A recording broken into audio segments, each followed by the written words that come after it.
Soul Ring, yes.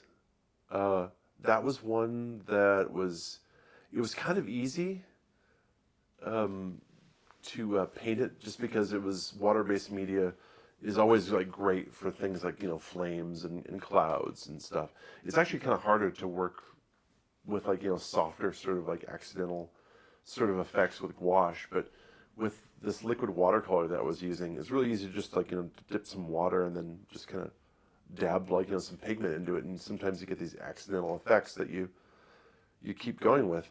But as far as like, the name itself, it's just, I knew that it was an artifact, but it was probably before, artifacts were, I think nowadays that it's probably gonna look like more mechanical, which I got to redo and kind of do like a new version of it. So it was, yeah, it was kind of a blend of like, old and new.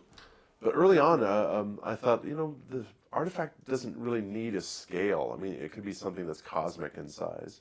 So I just had kind of a big loop that came off of like a sun. And in this case, it just like, formed like a stable, just ring of fire. So, and it was just like, floating above the sun. It was pretty easy. I thought it communicated, the idea pretty well.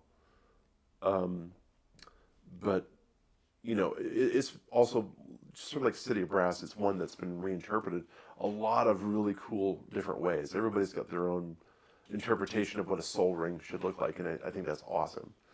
But that early one was, uh, I think it was one that I liked the most. It was kind of like Juzum Jin. It was one that just came together relatively fast. I thought it communicated really easily. I mean, you got it like as soon as you looked at it. And I knew that like, because it was going to be shrunken down to something, really small, it needed to be simple. So I didn't have to like, make anything really too complex with it.